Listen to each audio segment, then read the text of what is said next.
Chapter 4. On Sunday morning, while church bells rang in the villages along shore, the world and its mistress returned to Gatsby's house and twinkled hilariously on his lawn. "He's a bootlegger," said the young ladies, moving somewhere between his cocktails and his flowers. One time he killed a man who had found out that he was nephew to von Hindenburg and second cousin to the devil. "Reach me a rose, honey, and pour me a last drop into that there crystal glass." Once I wrote down on the empty spaces of a timetable the names of those who came to Gatsby's house that summer. It is an old timetable now, disintegrating at its folds, and headed, "This schedule in effect, July 5th, 1922. But I can still read the gray names, and they will give you a better impression than my generalities of those who accepted Gatsby's hospitality and paid him the subtle tribute of knowing nothing whatever about him. From East Egg, then, came the Chester Beckers and the Leaches, and a man named Bunsen, whom I knew at Yale, and Dr. Webster Civet, who was drowned last summer up in Maine, and the Hornbeams and the Willie Voltaires, and a whole clan named Blackbuck, who always gathered in a corner and flipped up their noses like goats at whosoever came near, and the Ismays and the Christies, or rather Hubert Auerbach and Mr. Christie's wife, and Edgar Beaver, whose hair, they say, turned cotton white one winter afternoon for no good reason at all. Clarence Endive was from East Egg, as I remember. He came only once in white knickerbockers and had a fight with a bum named Eddie in the garden. From farther out on the island came the Cheadles and the O.R.P. Schreeders and the Stonewall Jackson Abrams of Georgia and the Fishguards and the Ripley Snells. Snell was there 3 days before he went to the penitentiary, so drunk out on the gravel drive that Mrs. Ulysses Sweat's automobile ran over his right hand. The Danceys came too, and S.B. Whitebait, who was well over 60, and Morris A. Flink, and the Hammerheads, and Beluga the tobacco importer, and Beluga's girls. From West Egg came the Poles, and the Mulreadys and Cecil Roebuck, and Cecil Scone, and Gillick the state senator, and Newton Orchid, who controlled films par excellence, and Eckhost, and Clyde Cohen, and Don S. Schwartz, the son, and Arthur McCarty, all connected with the movies in one way or another, and the Catlips and the Bembergs, and G. Earl Muldoon, brother to that Muldoon who afterwards strangled his wife. De Fontano, the promoter, came there, and Ede, Legros and James B. Rotgut, Ferret, and the De Jongs and Ernest Lilly, they came too. Gamble, and when Ferret wandered into the garden, it meant he was cleaned out and associated. Traction would have to fluctuate profitably next day. A man named Klipspringer was there so often that he became known as the Boarder. I doubt if he had any other home. Of theatrical people, there were Gus Ways and Horace O'Donovan and Lester Meyer and George Duckweed and Francis Bull. Also from New York were the Cromes and the Bacchusons, and the Denekers and Russell Betty and the Corrigans, and the Kelleher's and the Dewars and the Scullys, and S.W. Belcher, and the Smirks and the Young, Quinn's, divorced now, and Henry L. Palmetto, who killed himself by jumping in front of a subway train in Times Square. Benny McClenahan arrived always with 4 girls. They were never quite the same ones in physical person, but they were so identical one with another that it inevitably seemed they had been there before. I have forgotten their names, Jacqueline, I think, or else Consuela or Gloria, Judy or June, and their last names were either the melodious names of flowers and months, or the sterner ones of the great American capitalists, whose cousins, if pressed, they would confess themselves to be. In addition to all these, I can remember that Faustina O'Brien came there at least once, and the Baedeker girls and young Brewer, who had his nose shot off in the war, and Mr. Albrechtsberger, and Miss Hogg, his fiancée, and Ardita Fitzpeters, and Mr. P. Jewett, once head of the American Legion, and Miss Claudia Hip, with a man reputed to be her chauffeur, and a prince of something whom we called Duke, and whose name, if I ever knew it, I have forgotten. All these people came to Gatsby's house in the summer at 9 o'clock one morning late in July. Gatsby's gorgeous car lurched up the rocky drive to my door and gave out a burst of melody from its 3-noted horn. It was the first time he had called on me, though I had gone to 2 of his parties, mounted in his hydroplane, and, at his urgent invitation, made frequent use of his beach. "Good morning, old sport. You're having lunch with me today, and I thought we'd ride up together."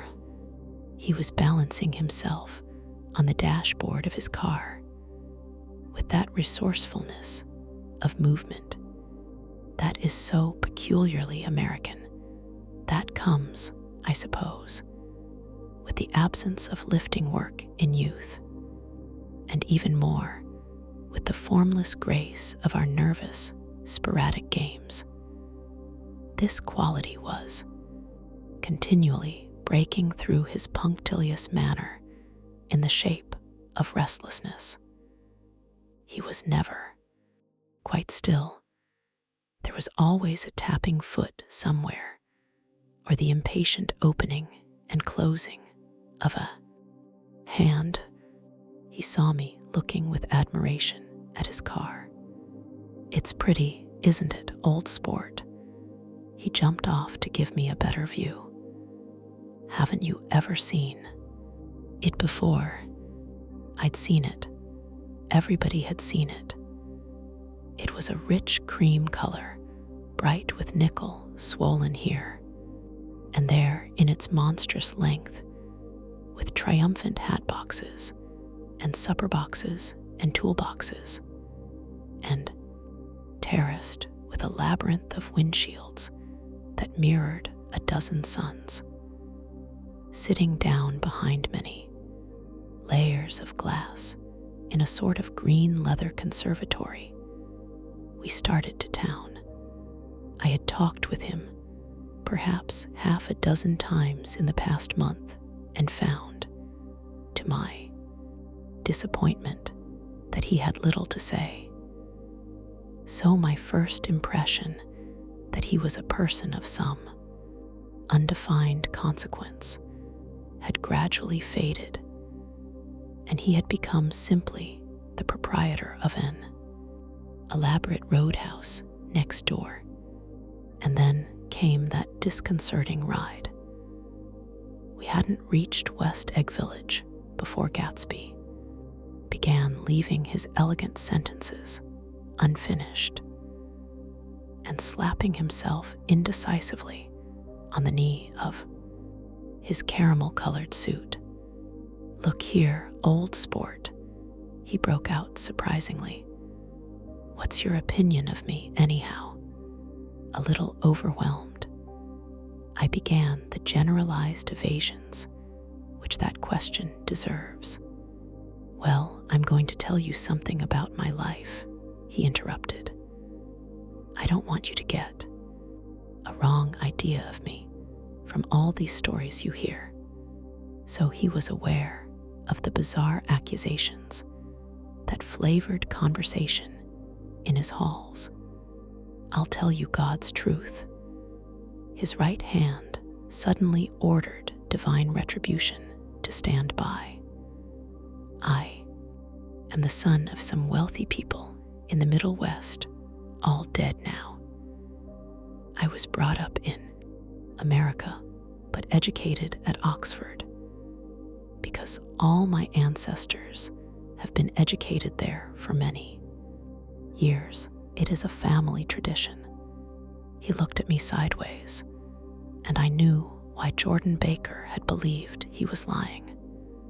He hurried the phrase "educated at Oxford," or swallowed it, or choked on it as though it had bothered him before. And with this doubt, his whole statement fell to pieces, and I wondered if there wasn't something a little sinister about him, after all. "What part of the Middle West?" I inquired casually. "San Francisco." "I see. My family all died, and I came into a good deal of money." His voice was solemn, as if the memory of that sudden extinction of a clan still haunted him. For a moment, I suspected that he was pulling my leg, but a glance at him convinced me otherwise. After that, I lived like a young Raja in all the capitals of Europe: Paris, Venice, Rome, collecting jewels, chiefly rubies, hunting big game, painting a little, things for myself only, and trying to forget something very sad that had happened to me long ago. With an effort, I managed to restrain my incredulous laughter. The very phrases were worn so threadbare that they evoked no image except that of a turbaned character leaking sawdust at every pore as he pursued a tiger through the Bois de Boulogne. Then came the war, old sport. It was a great relief, and I tried very hard to die, but I seemed to bear an enchanted life. I accepted a commission as first lieutenant when it began. In the Argonne Forest, I took the remains of my machine gun battalion so far forward that there was a half-mile gap on either side of us where the infantry couldn't advance. We stayed there 2 days and 2 nights, 130 men with 16 Lewis guns, and when the infantry came up at last, they found the insignia of 3 German divisions among the piles of dead. I was promoted to be a major, and every Allied government gave me a decoration, even Montenegro, little Montenegro down on the Adriatic Sea. Little Montenegro. He lifted up the words and nodded at them with his smile. The smile comprehended Montenegro's troubled history and sympathized with the brave struggles of the Montenegrin people. It appreciated fully the chain of national circumstances which had elicited this tribute from Montenegro's warm little heart. My incredulity was submerged in fascination. Now it was like skimming hastily through a dozen magazines. He reached in his pocket, and a piece of metal slung on a ribbon fell into my palm. That's the one from Montenegro. To my astonishment, the thing had an authentic look. Ordere di Danilo ran the circular. Legend Montenegro, Nicholas Rex. Turn it. Major J. Gatsby, I read. For valor extraordinary. Here another thing I always carry. A souvenir of Oxford days. It was taken in Trinity Quad. The man on my left is now the Earl of Doncaster. It was a photograph of half a dozen young men in blazers loafing in an archway through which were visible a host of spires. There was Gatsby, looking a little, not much, younger, with a cricket bat in his hand. Then it was all true. I saw the skins of tigers flaming in his palace on the Grand Canal. I saw him opening a chest of rubies to ease, with their crimson-lighted depths, the gnawings of his broken heart. I'm going to make a big request of you today, he said, pocketing his souvenirs with satisfaction. So I thought you ought to know something about me. I didn't want you to think I was just some nobody. You see, I usually find myself among strangers because I drift here and they're trying to forget the sad things that happened to me. He hesitated. You'll hear about it this afternoon. At lunch. No, this afternoon. I happened to find out that you're taking Miss Baker to tea. Do you mean you're in love with Miss Baker? No, old sport, I'm not. But Miss Baker has kindly consented to speak to you about this matter. I hadn't the faintest idea what this matter was, but I was more annoyed than interested. I hadn't asked Jordan to tea in order to discuss Mr. J. Gatsby.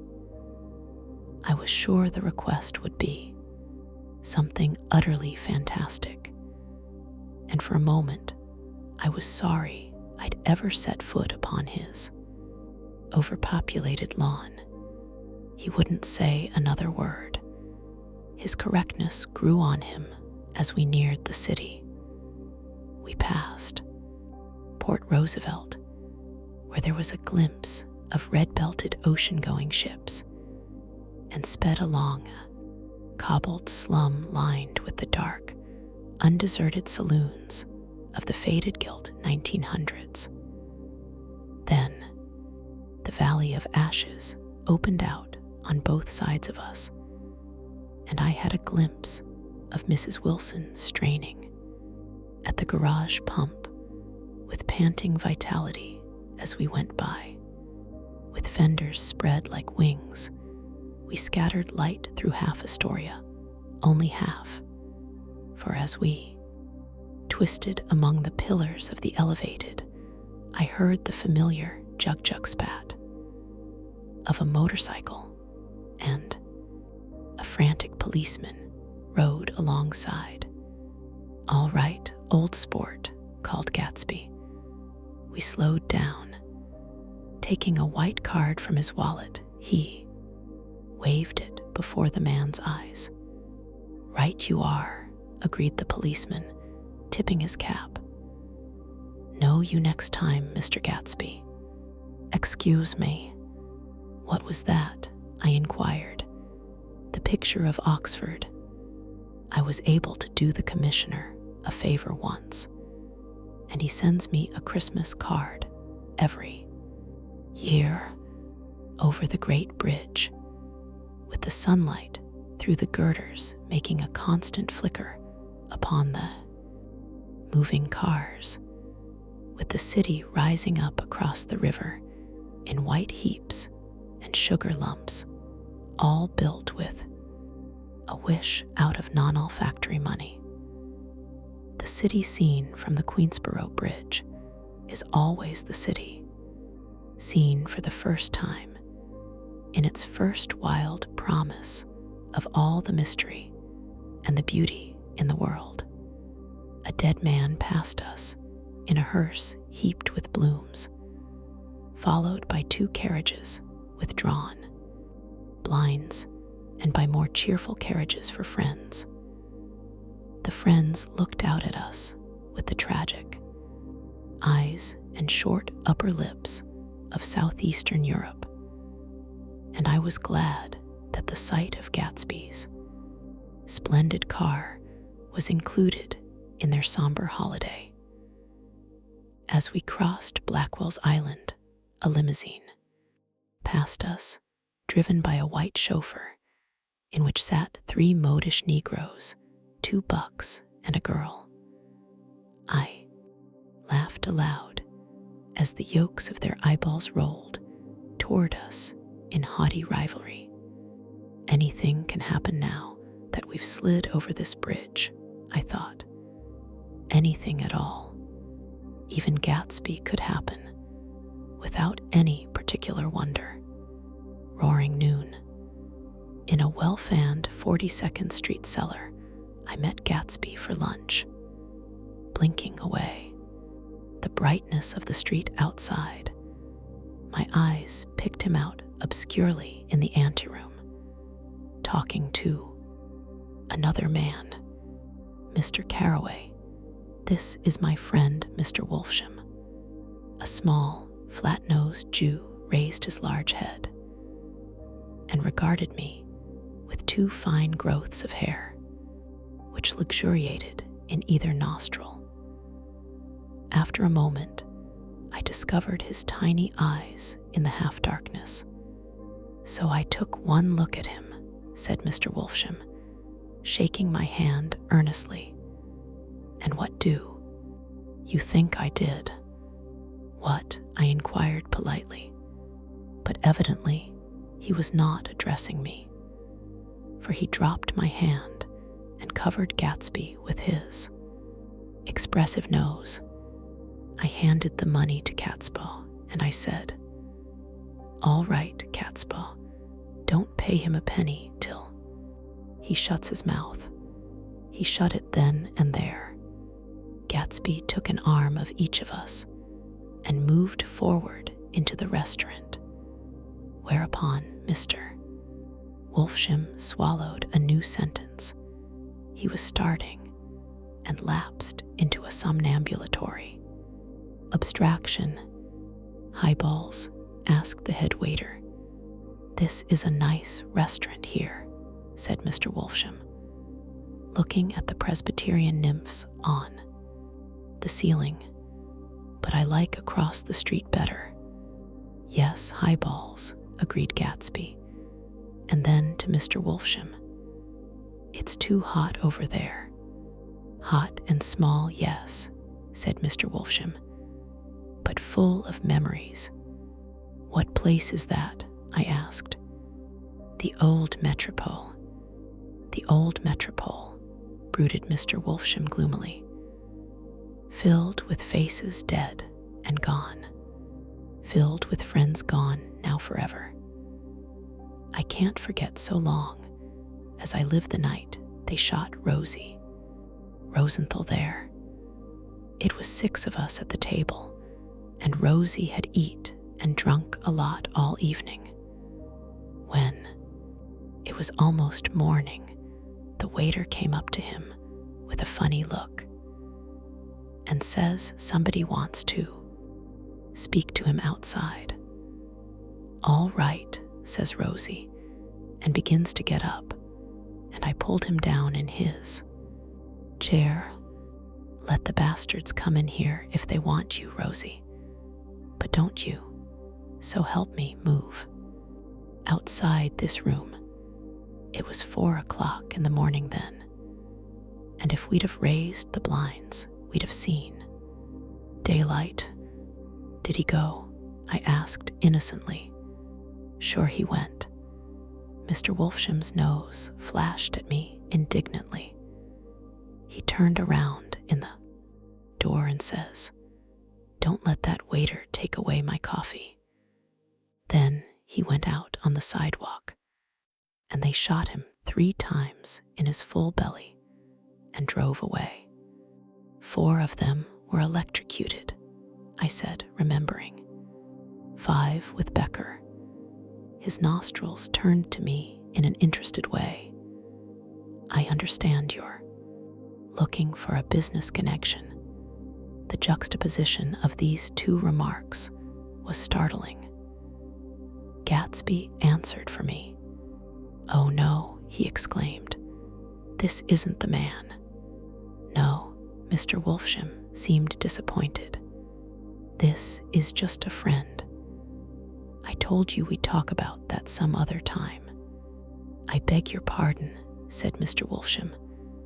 "I had a wrong man." A succulent hash arrived, and Mr. Wolfsham, forgetting the more sentimental atmosphere of the old metropole, began to eat with ferocious delicacy. His eyes, meanwhile, roved very slowly. All around the room, he completed the arc by turning to inspect the people directly behind. Think that, except for my presence, he would have taken one short glance beneath our own table. "Look here, old sport," said Gatsby, leaning toward me. "I'm afraid I made you a little angry. This morning in the car, there was the smile again, but this time I held out against it.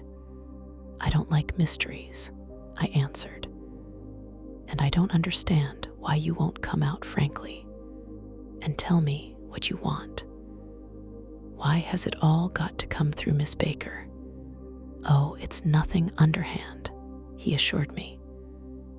"Miss Baker's a great sportswoman, you know, and she'd never do anything that wasn't all right." Suddenly he looked at his watch, jumped up, and hurried from the room, leaving me with Mr. Wolfsham at the table. "He has to telephone," said Mr. Wolfsham, following him with his eyes. "Fine fellow, is he, handsome to look at, and a perfect gentleman?" "Yes, he's an Oxford man." "Oh, he went to Oxford College in England. You know Oxford College? I've heard of it. It's one of the most famous colleges in the world." "Have you known Gatsby for a long time?" I inquired. "Several years," he answered in a gratified way.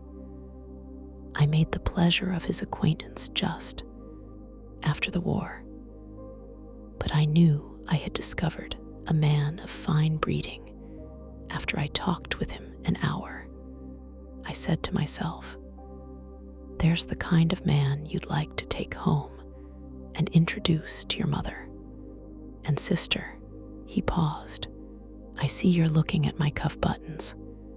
I hadn't been looking at them, but I did now. They were composed of oddly familiar pieces of ivory, finest specimens of human molars, he informed me.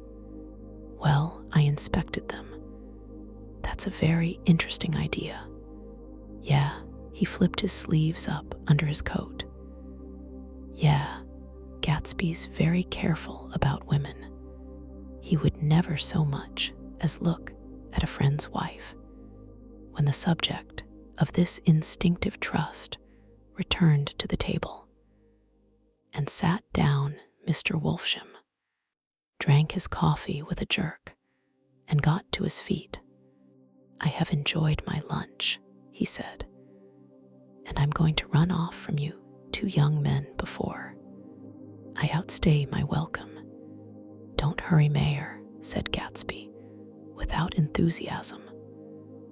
Mr. Wolfsham raised his hand in a sort of benediction. "You're very polite, but I belong to another generation," he announced solemnly. "You sit here and discuss your sports and your young ladies and your—" He supplied an imaginary noun with another wave of his hand. "As for me, I am 50 years old, and I won't impose myself on you any longer." As he shook hands and turned away, his tragic nose was trembling. I wondered if I had said anything to offend him. "He becomes very sentimental sometimes," explained Gatsby. "This is one of his sentimental days. He's quite a character around New York, a denizen of Broadway." "Who is he, anyhow, an actor?" "No." "A dentist?" "Mayor Wolfsham?" "No, he's a gambler." Gatsby hesitated, then added coolly, "He's the man who fixed the World Series back in 1919. "Fixed the World Series," I repeated. The idea staggered me. I remembered, of course, that the World Series had been fixed in 1919. But if I had thought of it at all, I would have thought of it as a thing that merely happened, the end of some inevitable chain. It never occurred to me that one man could start to play with the faith of 50 million people with the single-mindedness of a burglar blowing a safe. How did he happen to do that? I asked after a minute. He just saw the opportunity. Why isn't he in jail? They can't get him, old sport. He's a smart man. I insisted on paying the check. As the waiter brought my change, I caught sight of Tom Buchanan across the crowded room. "Come along with me for a minute," I said. "I've got to say hello to someone." When he saw us, Tom jumped up and took half a dozen steps in our direction. "Where have you been?" he demanded eagerly. "Daisy's furious because you haven't called up. This is Mr. Gatsby, Mr. Buchanan." They shook hands briefly, and a strained, unfamiliar look of embarrassment came over Gatsby's face. "How have you been, anyhow?" demanded Tom of me. "How'd you happen to come up this far?" "To eat. I've been having lunch with Mr. Gatsby." I turned toward Mr. Gatsby, but he was no longer there. "One October day in 1917, said Jordan Baker that afternoon, sitting up very straight on a straight chair in the tea garden at the Plaza Hotel. I was walking along from one place to another, half on the sidewalks and half on the lawns. I was happier on the lawns because I had on shoes from England with rubber knobs on the soles that bit into the soft ground.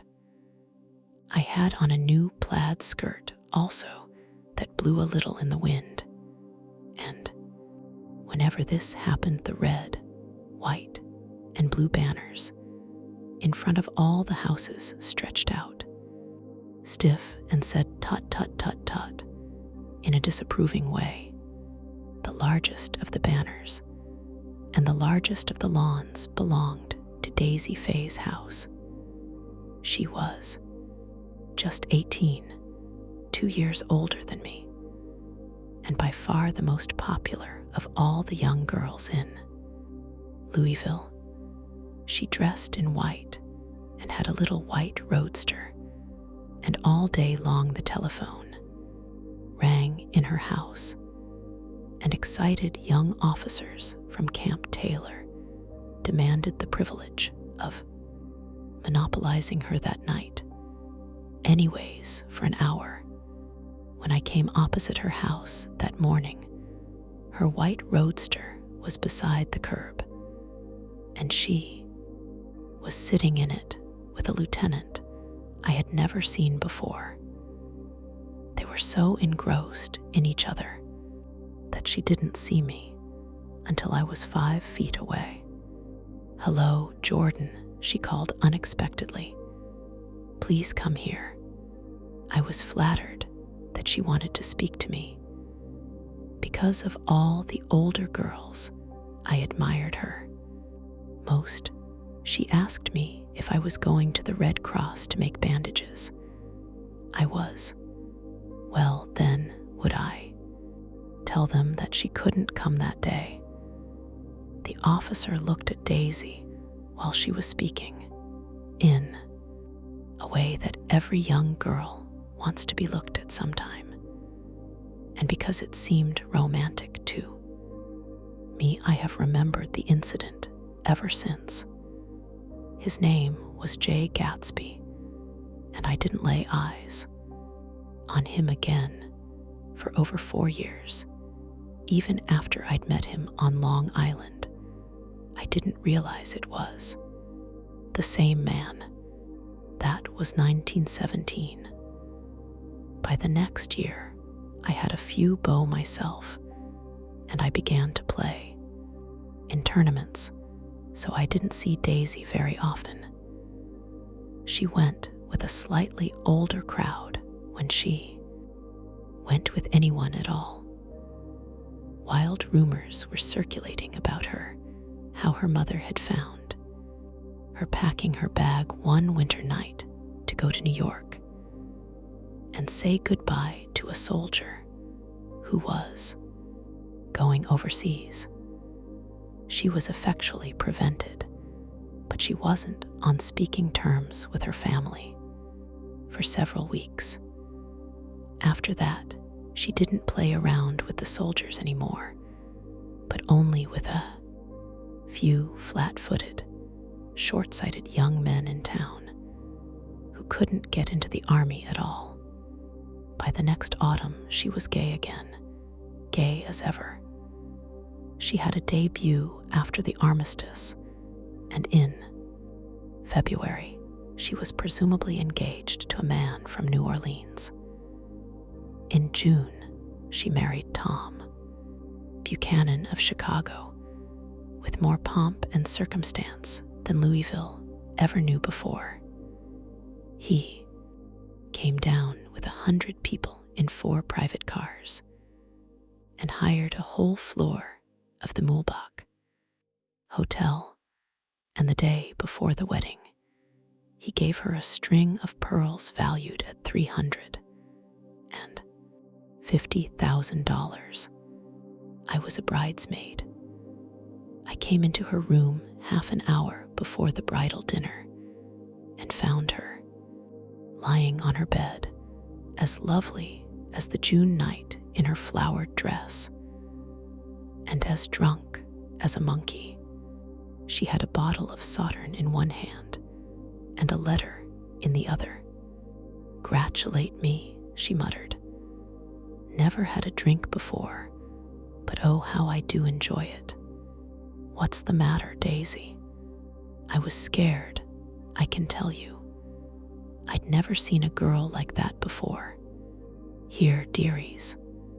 She groped around in a wastebasket she had with her on the bed and pulled out the string of pearls. "Take 'em downstairs and give 'em back to whoever they belong to. Tell 'em all Daisy's change her mind. Say, Daisy's change her mind." She began to cry. She cried and cried. I rushed out and found her mother's maid, and we locked the door and got her into a cold bath. She wouldn't let go of the letter. She took it into the tub with her and squeezed it up in a wet ball, and only let me leave it in the soap dish when she saw that it was coming to pieces like snow. but she didn't say another word. We gave her spirits of ammonia and put ice on her forehead and hooked her back into her dress. And half an hour later, when we walked out of the room, the pearls were around her neck and the incident was over. Next day at 5 o'clock, she married Tom Buchanan without so much as a shiver, and started off on a 3-month trip to the South Seas. I saw them in Santa Barbara when they came back, and I thought I'd never seen a girl so mad about her husband. If he left the room for a minute, she'd look around uneasily and say, "Where's Tom gone?" and wear the most abstracted expression until she saw him coming in the door. She used to sit on the sand with his head in her lap by the hour, rubbing her fingers over his eyes and looking at him with unfathomable delight. It was touching to see them together. It made you laugh in a hushed, fascinated way. That was in August. A week after I left Santa Barbara, Tom ran into a wagon on the Ventura Road one night and ripped a front wheel off his car. The girl who was with him got into the papers too, because her arm was broken. She was one of the chambermaids in the Santa Barbara Hotel. The next April, Daisy had her little girl, and they went to France for a year. I saw them one spring in Cannes and later in Deauville, and then they came back to Chicago to settle down. Daisy was popular in Chicago, as you know. They moved with a fast crowd, all of them young and rich and wild, but she came out with an absolutely perfect reputation. Perhaps because she doesn't drink. It's a great advantage not to drink among hard-drinking people. You can hold your tongue and, moreover, you can time any little irregularity of your own so that everybody else is so blind that they don't see or care. Perhaps Daisy never went in for amour at all, and yet there's something in that voice of hers. Well, about 6 weeks ago, she heard the name Gatsby for the first time in years. It was when I asked you, do you remember, if you knew Gatsby in West Egg. After you had gone home, she came into my room and woke me up and said, "What Gatsby?" And when I described him, I was half asleep. She said in the strangest voice that it must be the man she used to know. It wasn't until then that I connected this Gatsby with the officer in her white car. When Jordan Baker had finished telling all this, we had left the plaza for half an hour and were driving in a Victoria through Central Park. The sun had gone down behind the tall apartments of the movie stars in the West 50s, and the clear voices of children already gathered like crickets on the grass rose through the hot twilight. I'm the Sheikh of Araby. Your love belongs to me. At night when you're asleep, into your tent I'll creep.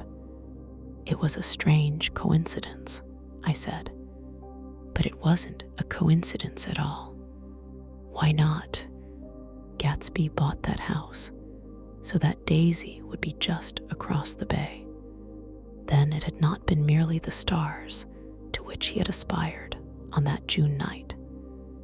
He came, alive to me, delivered suddenly from the womb of his purposeless splendor. He wants to know, continued Jordan, if you'll invite Daisy to your house some afternoon, and then let him come over." The modesty of the demand shook me. He had waited 5 years and bought a mansion where he dispensed starlight to casual moths so that he could come over some afternoon to a stranger's garden. Did I have to know all this before he could ask such a little thing? He's afraid he's waited so long. He thought you might be offended. You see, he's regular, tough underneath it all. Something worried me. Why didn't he ask you to arrange a meeting? He wants her to see his house, she explained. And your house is right next door. Oh, I think he half expected her to wander into one of his parties some night, went on Jordan, but she never did. Then he began asking people casually if they knew her, and I was the first one he found. It was that night he sent for me at his dance, and you should have heard the elaborate way he worked up to it. Of course, I immediately suggested a luncheon in New York, and I thought he'd go mad. "I don't want to do anything out of the way," he kept saying. "I want to see her right next door." When I said you were a particular friend of Tom, he started to abandon the whole idea. He doesn't know very much about Tom, though he says he's read a Chicago paper for years just on the chance of catching a glimpse of Daisy's name. It was dark now, and as we dipped under a little bridge, I put my arm around Jordan's golden shoulder and drew her toward me and asked her to dinner. Suddenly, I wasn't thinking of Daisy and Gatsby anymore, but of this clean, hard, limited person who dealt in universal skepticism and who leaned back jauntily just within the circle of my arm. A phrase began to beat in my ears with a sort of heady excitement. There are only the pursued, the pursuing, the busy, and the tired, and Daisy ought to have something in her life, murmured Jordan to me. Does she want to see Gatsby? She's not to know about it. Gatsby doesn't want her to know. You're just supposed to invite her to tea. We passed a barrier of dark trees, and then the facade of 59th Street, a block of delicate, pale light beamed down into the park. Unlike Gatsby and Tom Buchanan, I had no girl whose disembodied face floated along the dark cornices and blinding signs. And so I drew up the girl beside me, tightening my arms. Her wan, scornful mouth smiled, and so I drew her up again, closer this time to my face. Chapter 5. When I came home to West Egg that night, I was afraid for a moment that my house was on fire. 2 o'clock, and the whole corner of the peninsula was blazing with light, which fell unreal on the shrubbery and made thin, elongating glints upon the roadside wires. Turning a corner, I saw that it was Gatsby's house, lit from tower to cellar. At first, I thought it was another party, a wild rout that had resolved itself into hide and go, seek or sardines in the box, with all the house thrown open to the game. But there wasn't sound, only wind in the trees, which blew the wires and made the lights go off and on again, as if the house had winked into the darkness. As my taxi groaned away, I saw Gatsby walking toward me across his lawn. "Your place looks like the World's Fair," I said. "Does it?" He turned his eyes toward it absently. "I have been glancing into some of the rooms. Let's go to Coney Island, Old Sport, in my car." "It's too late." "Well, suppose we take a plunge in the swimming pool. I haven't made use of it all summer. I've got to go to bed." "All right." He waited, looking at me with suppressed eagerness. "I talked with Miss Baker," I said after a moment. "I'm going to call up Daisy tomorrow and invite her over here to tea." "Oh, that's all right," he said carelessly. "I don't want to put you to any trouble. What day would suit you?" "What day would suit you?" He corrected me quickly. "I don't want to put you to any trouble.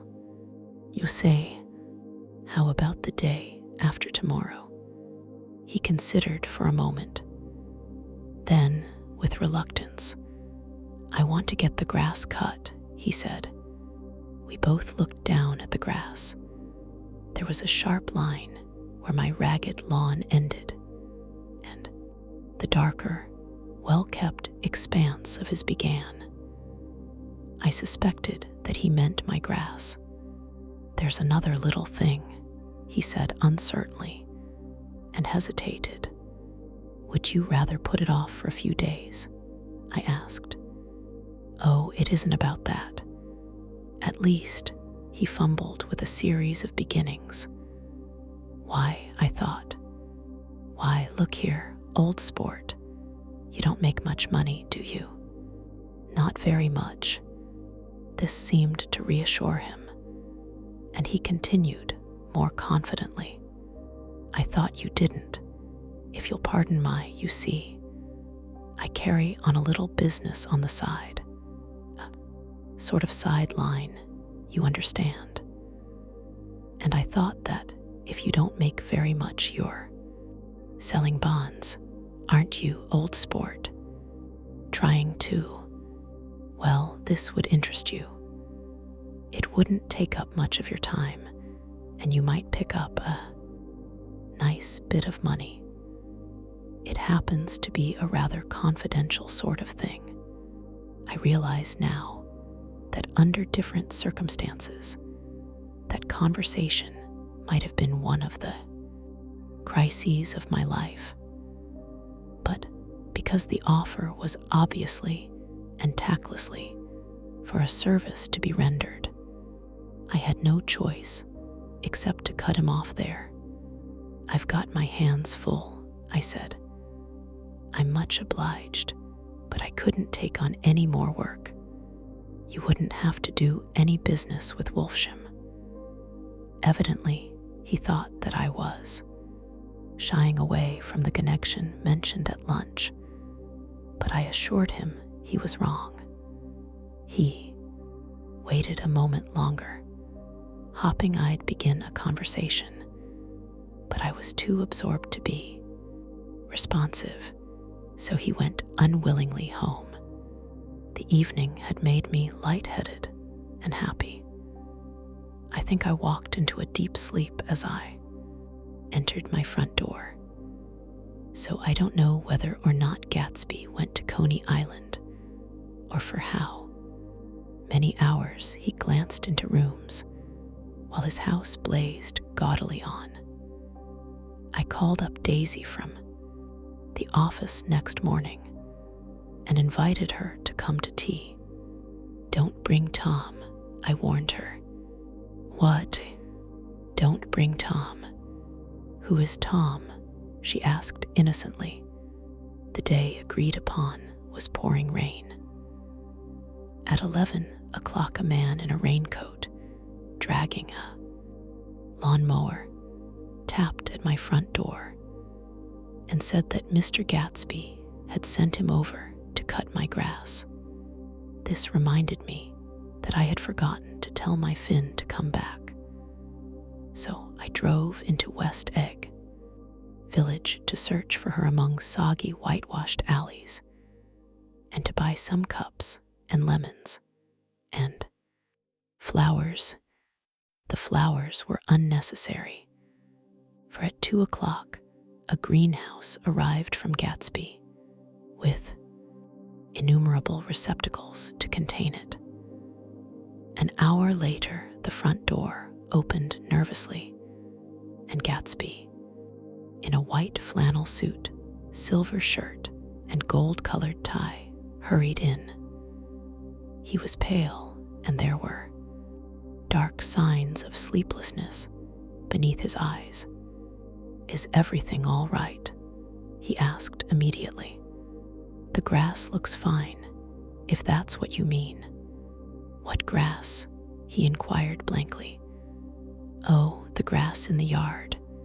He looked out the window at it, but judging from his expression, I don't believe he saw a thing. "Looks very good," he remarked vaguely. "One of the papers said they thought the rain would stop about 4. I think it was the Journal. Have you got everything you need in the shape of tea?" I took him into the pantry, where he looked a little reproachfully at the fin. Together, we scrutinized the 12 lemon cakes from the delicatessen shop. "Will they do?" I asked. Of course, they're fine." And he added hollowly, "Old sport." The rain cooled about 3:30 to a damp mist, through which occasional thin drops swam like dew. Gatsby looked with vacant eyes through a copy of Clay's Economics, starting at the finished tread that shook the kitchen floor, and peering towards the bleared windows from time to time as if a series of invisible but alarming happenings were taking place outside. Finally, he got up and informed me in an uncertain voice that he was going home. "Why that? Nobody's coming to tea. It's too late." He looked at his watch as if there was some pressing demand on his time elsewhere.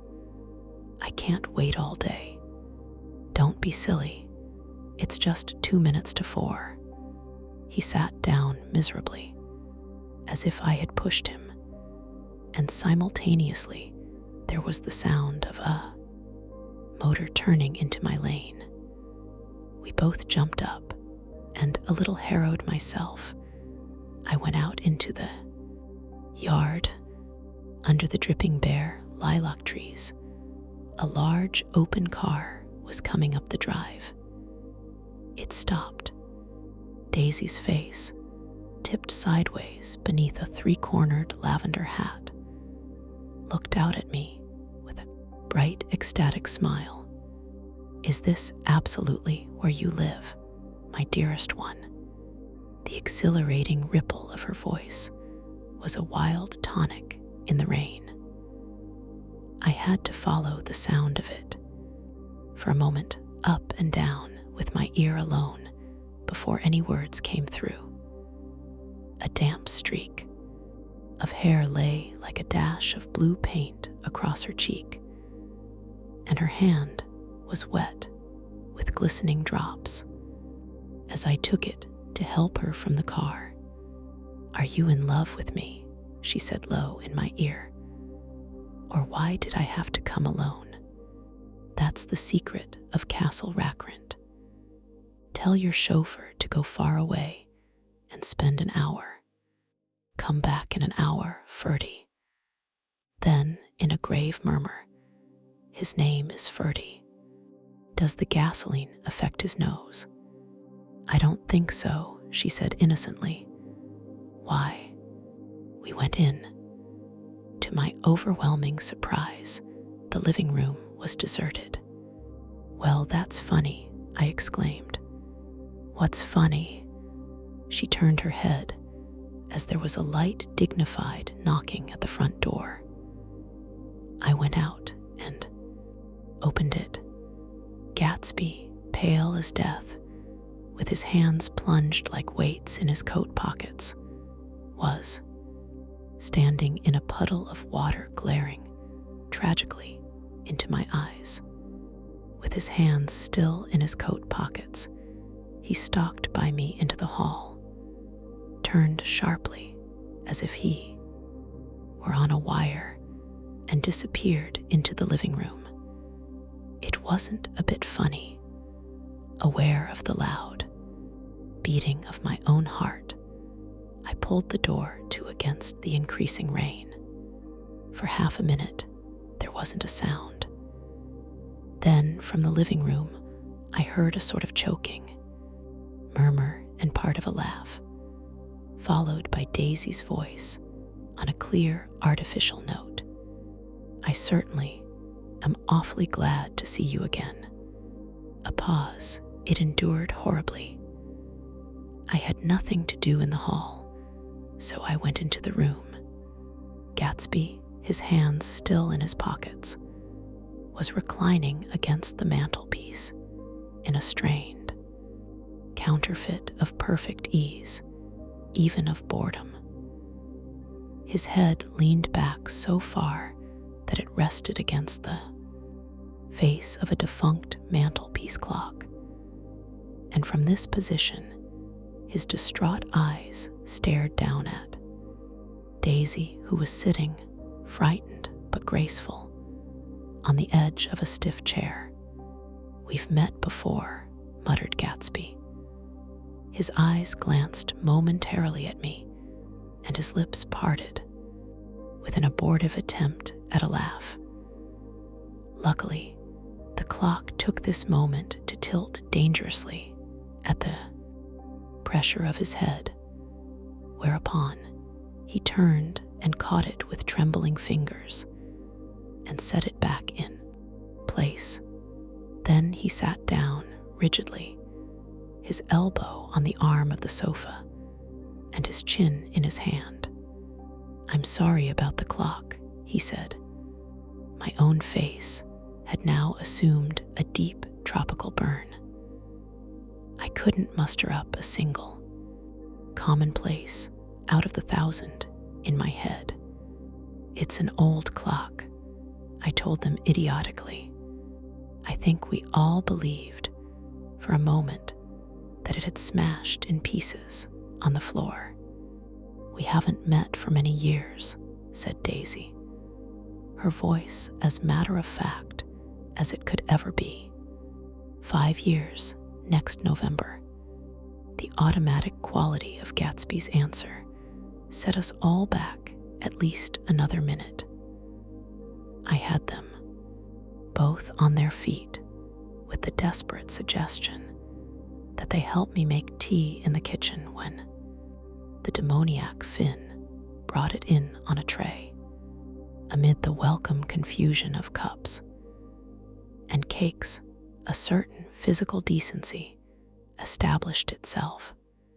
Gatsby got himself into a shadow, and while Daisy and I talked, looked conscientiously from one to the other of us with tense, unhappy eyes. However, as calmness wasn't an end in itself, I made an excuse at the first possible moment and got to my feet. "Where are you going?" demanded Gatsby in immediate alarm. "I'll be back. I've got to speak to you about something before you go."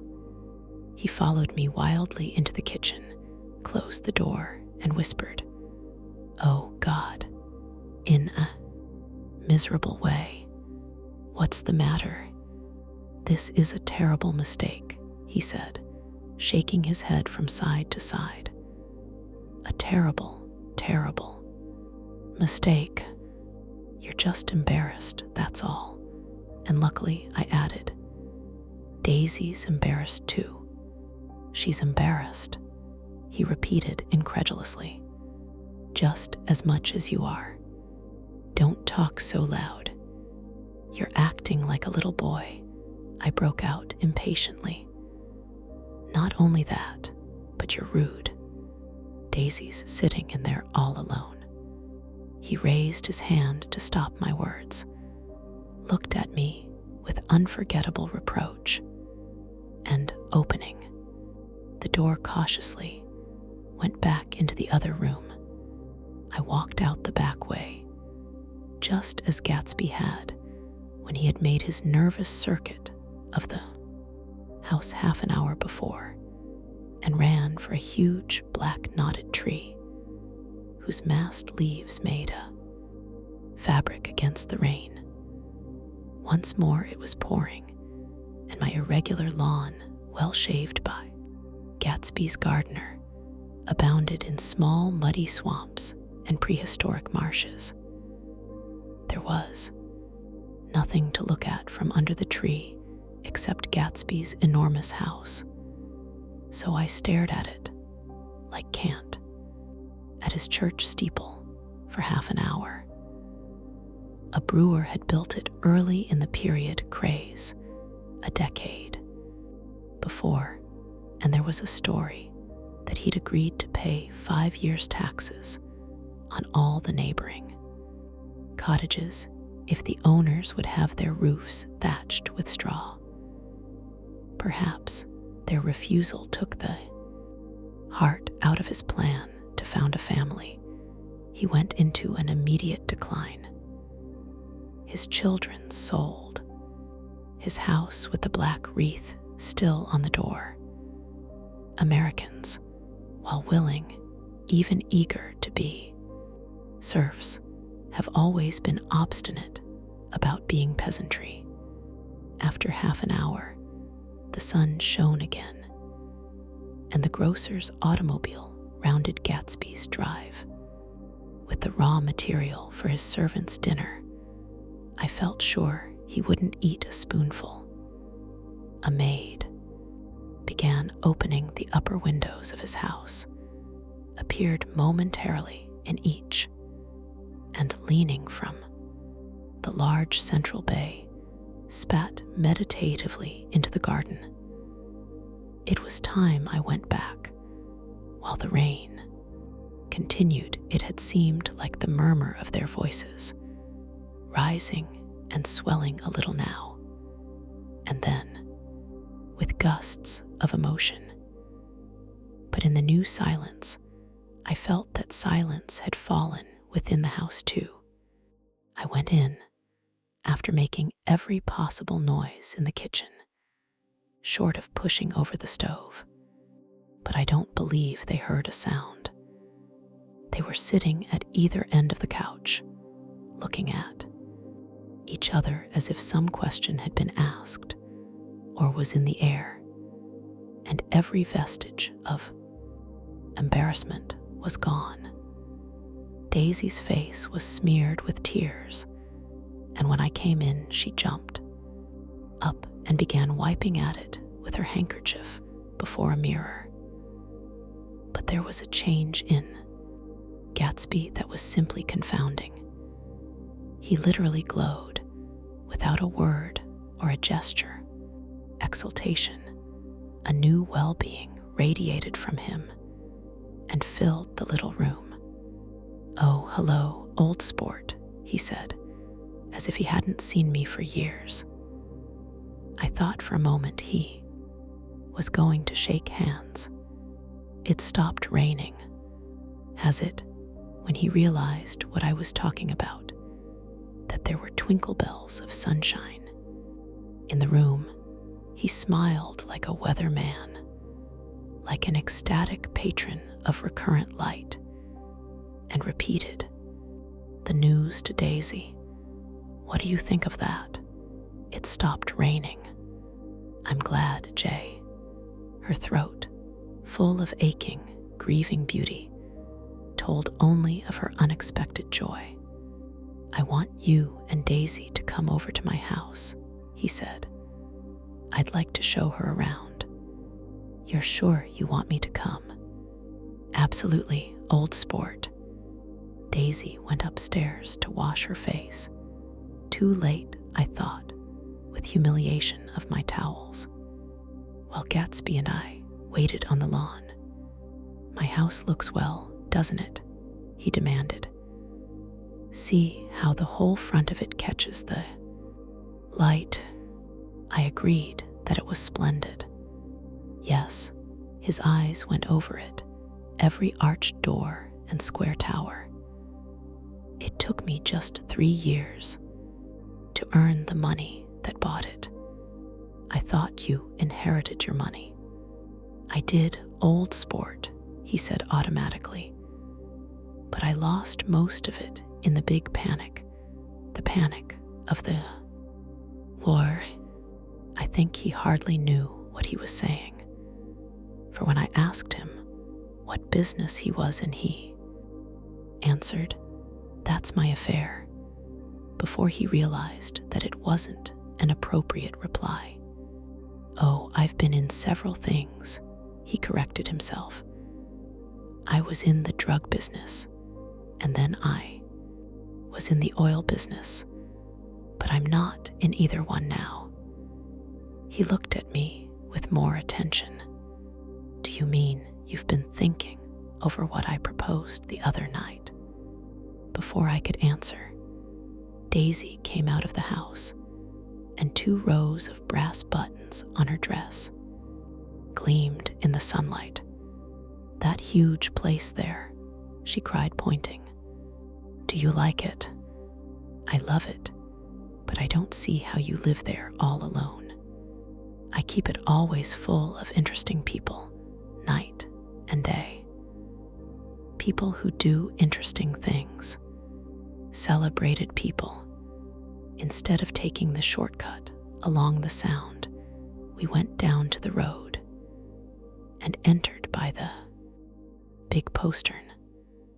With enchanting murmurs, Daisy admired this aspect or that of the feudal silhouette against the sky, admired the gardens, the sparkling odor of jonquils, and the frothy odor of hawthorn and plum blossoms, and the pale gold odor of kiss me at the gate. It was strange to reach the marble steps and find no stir of bright dresses in and out the door, and hear no sound but bird voices in the trees. And inside, as we wandered through Marie Antoinette music rooms and restoration salons, I felt that there were guests concealed behind every couch and table, under orders to be breathlessly silent until we had passed through. As Gatsby closed the door of the Merton College Library, I could have sworn I heard the owl-eyed man break into ghostly laughter. We went upstairs, through period bedrooms swathed in rose and lavender silk and vivid with new flowers, through dressing rooms and pool rooms, and bathrooms with sunken baths, intruding into one chamber where a disheveled man in pajamas was doing liver exercises. On the floor, it was Mr. Klipspringer, the boarder. I had seen him wandering hungrily about the beach that morning. Finally, we came to Gatsby's own apartment, a bedroom and a bath, and an Adams study where we sat down and drank a glass of some chartreuse he took from a cupboard, while he hadn't once ceased looking at Daisy. And I think he revalued everything in his house, according to the measure of response it drew from her well-loved eyes. Sometimes, too, he stared around at his possessions in a dazed way, as though in her actual and astounding presence, none of it was any longer real. Once, he nearly toppled down a flight of stairs.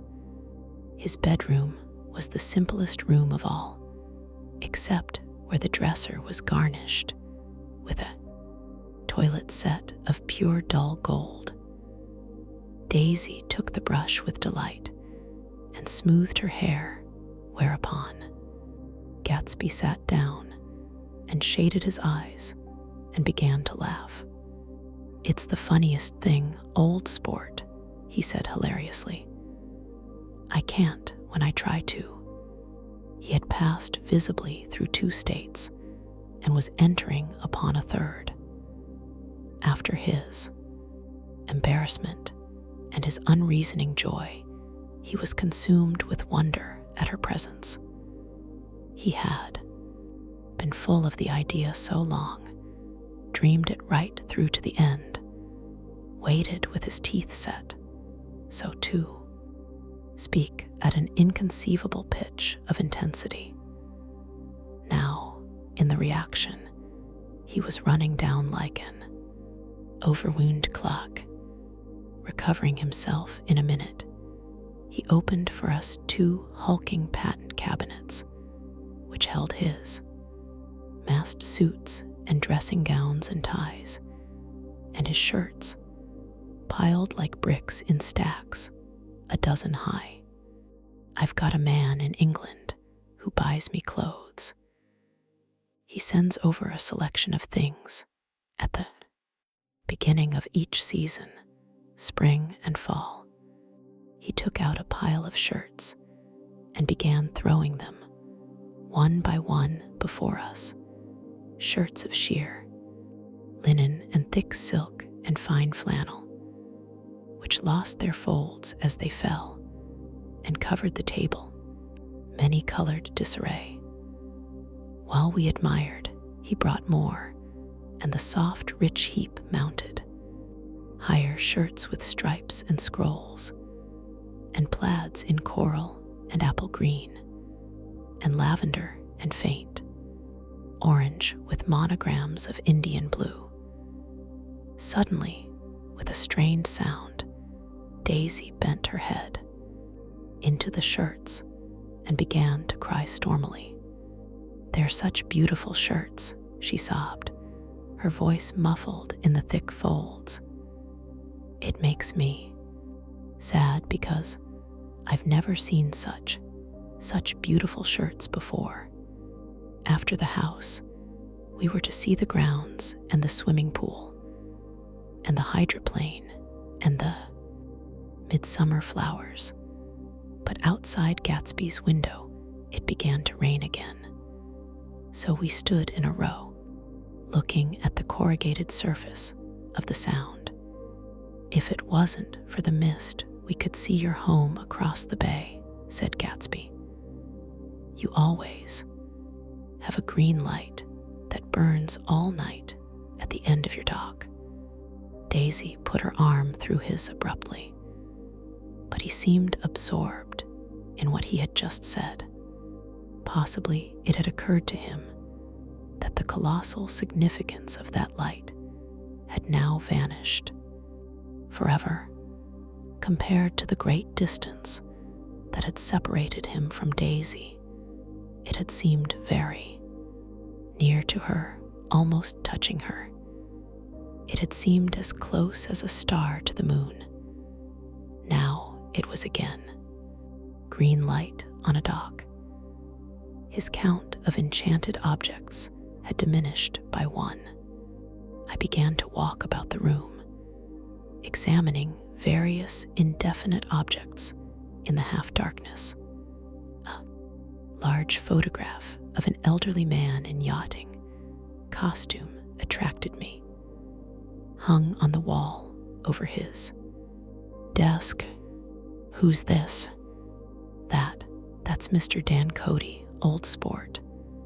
The name sounded faintly familiar. "He's dead now. He used to be my best friend years ago." There was a small picture of Gatsby, also in yachting costume, on the bureau. Gatsby, with his head thrown back defiantly, taken apparently when he was about 18. "I adore it," exclaimed Daisy. "The pompadour. You never told me you had a pompadour or a yacht. Look at this," said Gatsby quickly. "Here's a lot of clippings about you." They stood side by side, examining it. I was going to ask to see the rubies when the phone rang and Gatsby took up the receiver.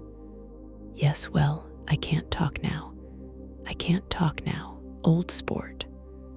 I said a small town he must know what a small town is. Well, he's no use to us if Detroit is his idea of a small town. He rang off. "Come here quick," cried Daisy at the window. The rain was still falling, but the darkness had parted in the west, and there was a pink and golden billow of foamy clouds above the sea. "Look at that," she whispered, and then, after a moment, "I'd like to just get one of those pink clouds and put you in it and push you around." I tried to go then, but they wouldn't hear of it. Perhaps my presence made them feel more satisfactorily alone. "I know what we'll do," said Gatsby. "We'll have Klipspringer play the piano."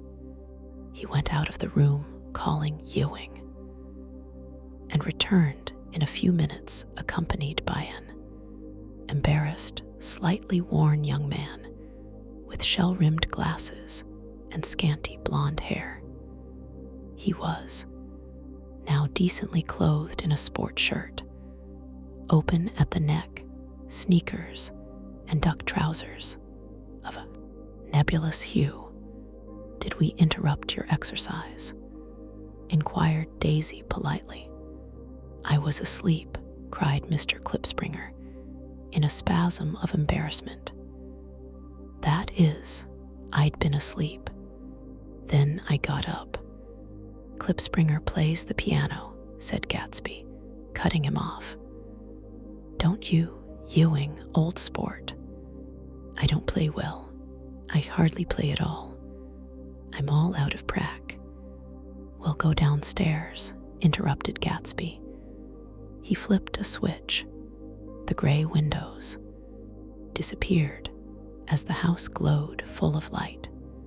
In the music room, Gatsby turned on a solitary lamp beside the piano. He lit Daisy's cigarette from a trembling match and sat down with her on a couch far across the room, where there was no light save what the gleaming floor bounced in from the hall. When Klipspringer had played the Love Nest, he turned around on the bench and searched, unhappily for Gatsby, in the gloom. "I'm all out of practice, you see. I told you I couldn't play. I'm all out of prac." "Don't talk so much, old sport," commanded Gatsby. "Play. In the morning. In the evening. Ain't we got fun?" Outside the wind was loud, and there was a faint flow of thunder along the sound. All the lights were going on in West Egg now. The electric trains, men carrying, were plunging home through the rain from New York. It was the hour of a profound human change, and excitement was generating on the air. One thing's sure, and nothing's surer. The rich get richer, and the poor get children. In the meantime, in between time, as I went over to say goodbye, I saw that the expression of bewilderment had come back into Gatsby's face, as though a faint doubt had occurred to him as to the quality of his present happiness. Almost 5 years. There must have been moments, even that afternoon, when Daisy tumbled short of his dreams, not through her own fault, but because of the colossal vitality of his illusion. It had gone beyond her, beyond everything. He had thrown himself into it with a creative passion, adding to it all the time, decking it out with every bright feather that drifted his way. No amount of fire or freshness can challenge what a man can store up in his ghostly heart. As I watched him, he adjusted himself a little, visibly. His hand took hold of hers, and as she said something low in his ear, he turned toward her with a rush of emotion. I think that voice held him most, with its fluctuating, feverish warmth, because it couldn't be overdreamed. That voice was a deathless song. They had forgotten me, but Daisy glanced up and held out her hand. Gatsby didn't know me now at all. I looked once more at them, and they looked back at me remotely, possessed by intense life. Then I went out of the room and down the marble steps into the rain, leaving them there together. Chapter 6. About this time, an ambitious young reporter from New York arrived one morning at Gatsby's door and asked him if he had anything to say. Anything to say about what?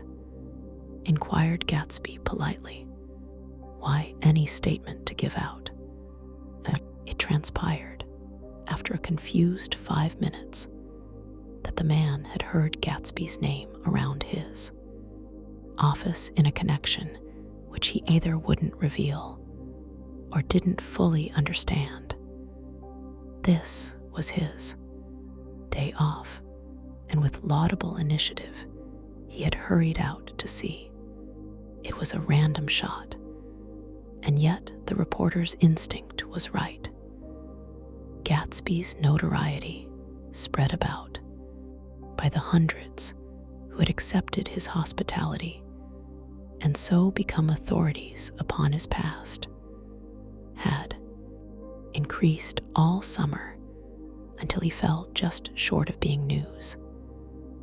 Contemporary legends such as the underground pipeline to Canada attached themselves to him, and there was one persistent story that he didn't live in a house at all, but in a boat that looked like a house and was moved secretly up and down the Long Island shore. Just why these inventions were a source of satisfaction to James Gatz of North Dakota isn't easy to say. James Gatz, that was really, or at least legally, his name. He had changed it at the age of 17, and at the specific moment that witnessed the beginning of his career, when he saw Dan Cody's yacht drop anchor over the most insidious flat on Lake Superior. It was James Gatz, who had been loafing along the beach that afternoon in a torn green jersey and a pair of canvas pants, but it was already Jay Gatsby who borrowed a rowboat, pulled out to the Tuolumne, and informed Cody that a wind might catch him and break him up in half an hour. I suppose he'd had the name ready for a long time, even then. His parents were shiftless and unsuccessful farm people.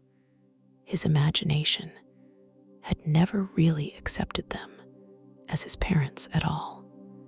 The truth was that Jay Gatsby of West Egg, Long Island, sprang from his platonic conception of himself. He was a son of God, a phrase which, if it means anything, means just that, and he must be about his father's business, the service of a vast, vulgar, and meretricious beauty. So he invented just the sort of Jay Gatsby that a 17-year-old boy would be likely to invent. And To this conception, he was faithful to the end. For over a year, he had been beating his way along the south shore of Lake Superior as a clam, digger, and a salmon fisher, or in any other capacity that brought him food and bed. His brown, hardening body lived naturally through the half-fierce, half-lazy work of the bracing days. He knew women early, and since they spoiled him, he became contemptuous of them, of young virgins because they were ignorant, of the others because they were hysterical about things which, in his overwhelming self-absorption, he took for granted. But his heart was in a constant, turbulent riot. The most grotesque and fantastic conceits haunted him in his bed at night. A universe of ineffable gaudiness spun itself out in his brain, while the clock ticked on the washstand, and the moon soaked with wet light his tangled clothes. Upon the floor, each night he added to the pattern of his fancies until drowsiness closed down upon some vivid scene with an oblivious embrace. For a while, these reveries provided an outlet for his imagination. They were a satisfactory hint of the unreality of reality, a promise that the rock of the world was founded securely on a fairy's wing. An instinct toward his future glory had led him, some months before, to the small Lutheran College of St. Olaf's in southern Minnesota. He stayed there 2 weeks, dismayed at its ferocious indifference to the drums of his destiny, to destiny itself, and despising the janitor, work with which he was to pay his way through. Then he drifted back to Lake Superior, and he was still searching for something to do on the day that Dan Cody's yacht dropped anchor in the shallows along shore. Cody was 50 years old then, a product of the Nevada silver fields, of the Yukon, of every rush for metal since '75. The transactions in Montana copper that made him many times a millionaire found him physically robust, but on the verge of soft-mindedness, and suspecting this, an infinite number of women tried to separate him from his money. The none too savory ramifications by which Ella Kay, the newspaper woman, played Madame de Maintenon to his weakness and sent him to sea in a yacht were common property of the turgid journalism in 1902. He had been coasting along all too hospitable shores for 5 years when he turned up as James, Gats's destiny in Little Girl Bay, to young Gats, resting on his oars and looking up at the railed deck. That yacht represented all the beauty and glamour in the world. I suppose he smiled at Cody. He had probably discovered that people liked him when he smiled. At any rate, Cody asked him a few questions. One of them elicited the brand new name, and found that he was quick and extravagantly ambitious. A few days later, he took him to Duluth and bought him a blue coat, 6 pairs of white duck trousers, and a yachting cap. And when the Tuolumne left for the West Indies and the Barbary Coast, Gatsby left too. He was employed in a vague personal capacity. While he remained with Cody, he was in turn Steward, mate, skipper, secretary, and even jailer. For Dan Cody sober knew what lavish doings Dan Cody drunk might soon be about, and he provided for such contingencies by reposing more and more trust in Gatsby. The arrangement lasted 5 years, during which the boat went 3 times around the continent. It might have lasted indefinitely, except for the fact that Ella Kay came on board one night in Boston, and a week later, Dan Cody inhospitably died. I remember the portrait of him up in Gatsby's bedroom. A gray, florid man with a hard, empty face, the pioneer debauchee, who during one phase of American life brought back to the eastern seaboard the savage violence of the frontier brothel and saloon. It was indirectly due to Cody that Gatsby drank so little. Sometimes in the course of gay parties, women used to rub champagne into his hair. For himself, he formed the habit of letting liquor alone, and it was from Cody that he inherited money, a legacy of $25,000. He didn't get it. He never understood the legal device that was used against him, but what remained of the millions went intact to Ella Kay. He was left with his singularly appropriate education. The vague contour of J. Gatsby had filled out to the substantiality of a man. He told me all this very much later, but I've put it down here with the idea of exploding those first wild rumors about his antecedents, which weren't even faintly true. Moreover, he told it to me at a time of confusion, when I had reached the point of believing everything and nothing about him. So I take advantage of this short halt, while Gatsby, so to speak, caught his breath to clear this set of misconceptions away. It was a halt, too, in my association with his affairs. For several weeks, I didn't see him or hear his voice on the phone. Mostly I was in New York, trotting around with Jordan and trying to ingratiate myself with her senile aunt. But finally, I went over to his house one Sunday afternoon. I hadn't been there 2 minutes when somebody brought Tom Buchanan in for a drink. I was startled, naturally, but the really surprising thing was that it hadn't happened before. They were a party of 3 on horseback, Tom and a man named Sloane, and a pretty woman in a brown riding habit who had been there previously.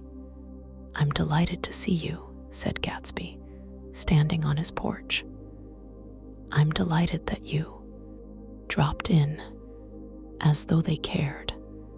Sit right down, have a cigarette or a cigar." He walked around the room quickly, ringing bells. "I'll have something to drink for you in just a minute." He was profoundly affected by the fact that Tom was there, but he would be uneasy anyhow until he had given them something, realizing in a vague way that that was all they came for. Mr. Sloane wanted nothing. A lemonade. "No, thanks. A little champagne." "Nothing at all, thanks." "I'm sorry. Did you have a nice ride?" "Very good roads around here. I suppose the automobiles." "Yeah." Moved by an irresistible impulse, Gatsby turned to Tom, who had accepted the introduction as A stranger. I believe we've met somewhere before, Mr. Buchanan. Oh, yes, said Tom, gruffly polite, but obviously not remembering. So we did, I remember. Very well. About 2 weeks ago. That's right, you were with Nick here. I know your wife, continued Gatsby, almost aggressively. That's so. Tom turned to me. You live near here, Nick. Next door. That's so. Mr. Sloane didn't enter into the conversation, but lounged back haughtily in his chair. The woman said nothing either, until unexpectedly, after 2 highballs, she became cordial. We'll all come over to your next party, Mr. Gatsby, she suggested. What do you say? Certainly, I'd be delighted to have you. Be ver nice, said Mr. Sloane, without gratitude. Well, think ought to be starting home. Please don't hurry, Gatsby urged them. He had control of himself now, and he wanted to see more of Tom. Why don't you stay for supper? I wouldn't be surprised if some other people dropped in from New York. You come to supper with me, said the lady enthusiastically. Both of you. This included me. Mr. Sloane got to his feet. Come along, he said, but to her only. I mean it, she insisted. I'd love to have you. Lots of room. Gatsby looked at me questioningly. He wanted to go, and he didn't see that Mr. Sloane had. Determined he shouldn't. I'm afraid I won't be able to, I said.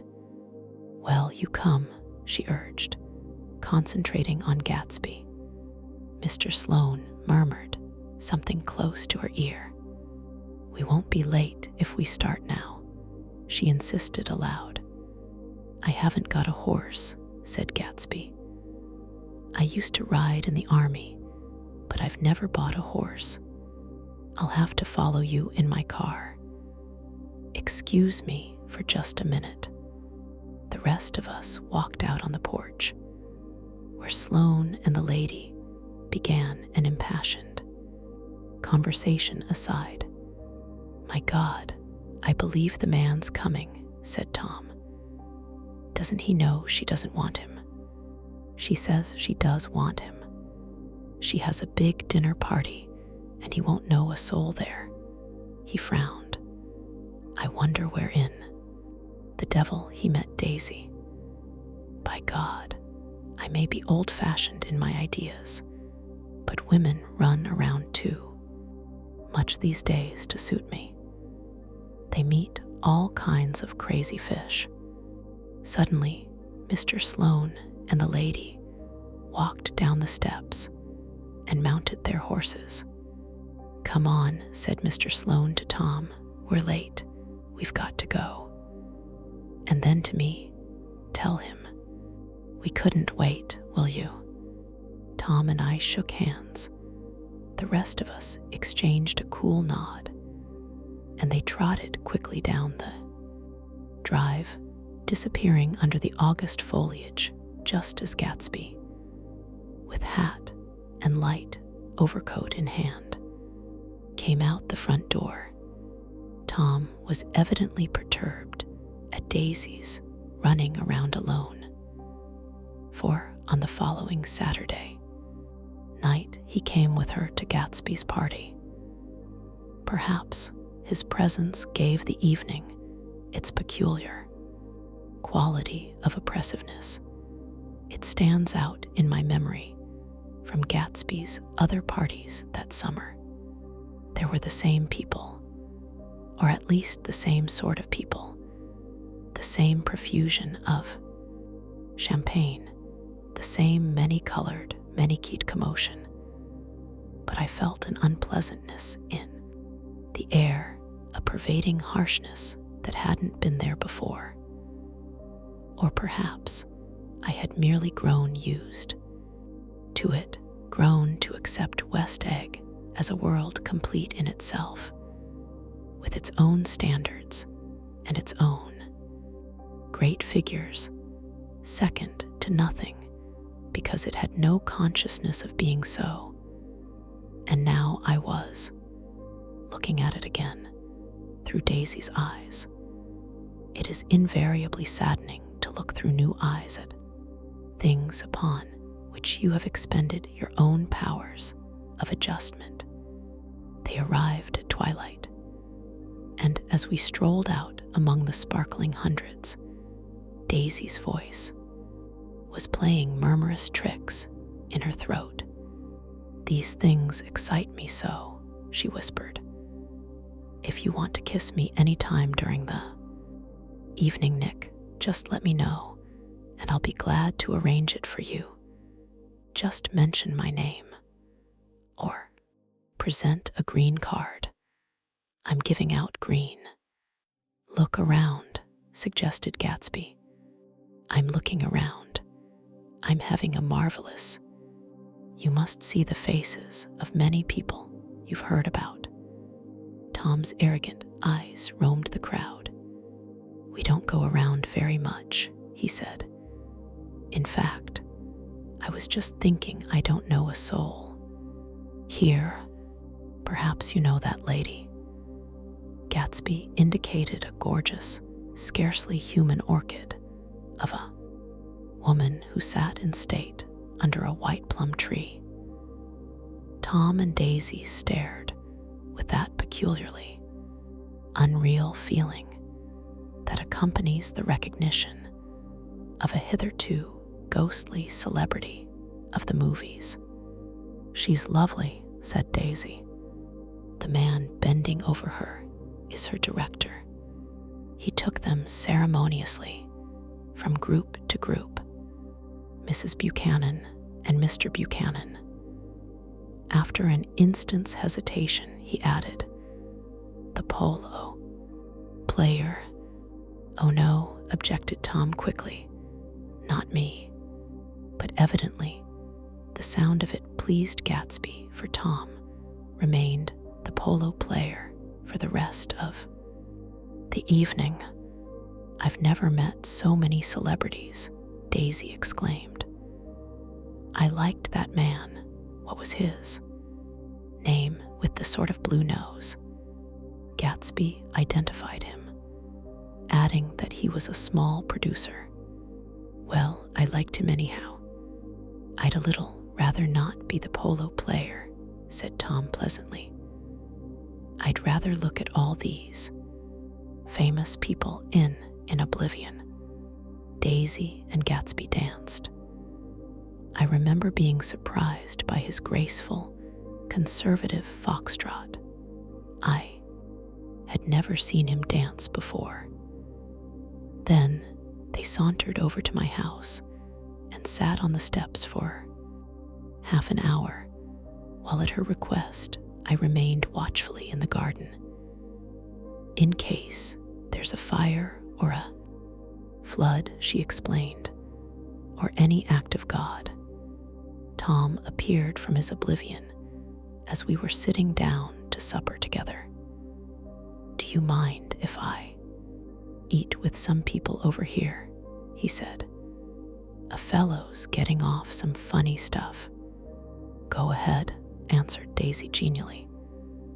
"And if you want to take down any addresses, here's my little gold pencil." She looked around after a moment and told me the girl was common, but pretty, and I knew that except for the half hour she'd been alone with Gatsby, she wasn't having a good time. We were at a particularly tipsy table. That was my fault. Gatsby had been called to the phone, and I'd enjoyed these same people only 2 weeks before. But what had amused me then turned septic on the air now. "How do you feel, Miss Baedeker?" The girl addressed was trying unsuccessfully to slump against my shoulder.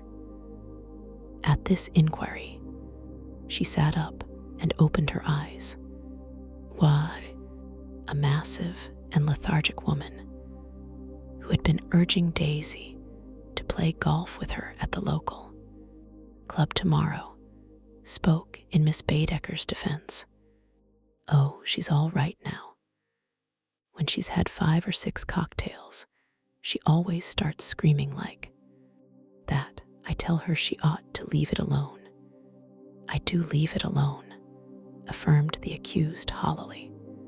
We heard you yelling, so I said to Doc Civet here, there's somebody that needs your help. Doc, she's much obliged, I'm sure, said another friend without gratitude. But you got her dress all wet when you stuck her head in the pool. Anything I hate is to get my head stuck in a pool, mumbled Miss Baedeker. They almost drowned me once over in New Jersey. Then you ought to leave it alone, countered Dr. Civet. Speak for yourself, cried Miss Baedeker violently. Your hand shakes. I wouldn't let you operate on me. It was like that. Almost the last thing I remember was standing with Daisy and watching the moving picture director and his star. They were still under the white plum tree, and their faces were touching except for a pale, thin ray of moonlight between. It occurred to me that he had been very slowly bending toward her all evening to attain this proximity. And even while I watched, I saw him stoop one ultimate degree and kiss at her cheek. I like her, said Daisy. I think she's lovely. But the rest offended her, and inarguably because it wasn't a gesture but an emotion. She was appalled by West Egg, this unprecedented place that Broadway had begotten upon a long island fishing village, appalled by its raw vigor that chafed under the old euphemisms, and by the too obtrusive fate that herded its inhabitants along a shortcut from nothing to nothing. She saw something awful in the very simplicity she failed to understand. I sat on the front steps with them while they waited for their car. It was dark here in front, only the bright door sent 10 square feet of light volleying out into the soft black morning. Sometimes a shadow moved against a dressing room blind above, gave way to another shadow, an indefinite procession of shadows who rouged and powdered in an invisible glass. Who is this Gatsby anyhow? Demanded Tom suddenly. Some big bootlegger. Where'd you hear that? I inquired. I didn't hear it. I imagined it. A lot of these newly rich people are just big bootleggers, you. No, not Gatsby, I said shortly. He was silent for a moment. The pebbles of the drive crunched under his feet. Well, he certainly must have strained himself to get this menagerie together. A breeze stirred the gray haze of Daisy's fur collar. At least they are more interesting than the people we know, she said with an effort. You didn't look so interested. Well, I was. Tom laughed and turned to me. Did you notice Daisy's face when that girl asked her to put her under a cold shower?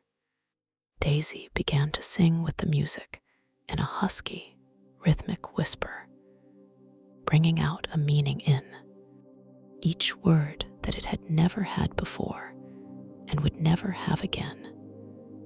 When the melody rose, her voice broke up sweetly, following it in a way contralto voices have. and each change tipped out a little of her warm human magic upon the air. Lots of people come who haven't been invited, she said suddenly. That girl hadn't been invited. They simply force their way in, and he's too polite to object. I'd like to know who he is and what he does, insisted Tom. And I think I'll make a point of finding out. I can tell you right now, she answered. He owned some drugstores, a lot of drugstores. He built them up himself. The dilatory limousine came rolling up the drive. Good night, Nick, said Daisy.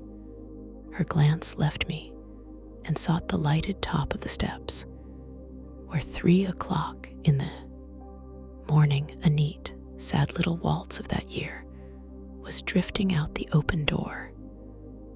After all, in the very casualness of Gatsby's party, there were romantic possibilities totally absent from her world.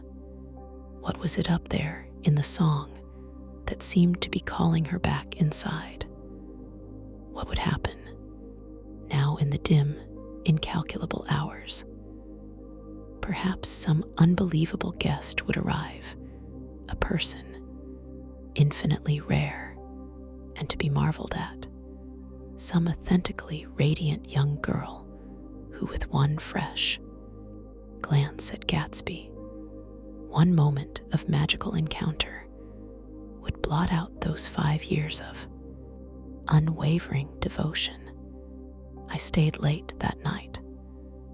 Gatsby asked me to wait until he was free, and I lingered in the garden until the inevitable swimming party had run up, chilled and exalted from the black beach, until the lights were extinguished in the guest rooms overhead. When he came down the steps at last, the tanned skin was drawn unusually tight on his face, and his eyes were bright and tired. She didn't like it, he said immediately. Of course she did. She didn't like it, he insisted. She didn't have a good time. He was silent, and I guessed at his unutterable depression. I feel far away from her, he said. It's hard to make her understand. You mean about the dance? The dance. He dismissed all the dances he had given with a snap of his fingers. Old sport. The dance is unimportant. He wanted nothing less of Daisy than that she should go to Tom and say, I never loved you, after she had obliterated 4 years with that sentence. They could decide upon the more practical measures to be taken. One of them was that, after she was free, they were to go back to Louisville and be married from her house, just as if it were 5 years ago. And she doesn't understand, he said. She used to be able to understand. We'd sit for hours. Then he broke off and began to walk up and down a desolate path of fruit rinds and discarded favors and crushed flowers. I wouldn't ask too much of her, I ventured. You can't repeat the past. Can't repeat the past, he cried incredulously. Why, of course you can. He looked around him wildly, as if the past were lurking here in the shadow of his house, just out of reach of his hand. I'm going to fix everything just the way it was before, he said, nodding determinedly. Shall see. He talked a lot about the past, and I gathered that he wanted to recover something, some idea of himself perhaps, that had gone into loving Daisy. His life had been confused and disordered since then, But if he could once return to a certain starting place and go over it all slowly, he could find out what that thing was. One autumn night, 5 years before, they had been walking down the street when the leaves were falling, and they came to a place where there were no trees, and the sidewalk was white with moonlight. They stopped here and turned toward each other. Now it was a cool night, with that mysterious excitement in it which comes at the 2 changes of the year. The quiet. Lights in the houses were humming out into the darkness, and there was a stir and bustle among the stars. Out of the corner of his eye, Gatsby saw that the blocks of the sidewalks really formed ladder and mounted to a secret place above the trees. He could climb to it if he climbed alone, and once there, he could suck on the pap of life, gulp down the incomparable milk of wonder. His heart beat faster as Daisy's white face came up to his own. He knew that when he kissed this girl and forever wed his unutterable visions to her perishable breath, his mind would never romp again like the mind of God. So he waited, listening for a moment longer to the tuning fork that had been struck upon a star. Then he kissed her. At his lips' touch, she blossomed for him like a flower, and the incarnation was complete. Through all he said, even through his appalling sentimentality, I was reminded of something, an elusive rhythm, a fragment of lost words that I had heard somewhere a long time ago.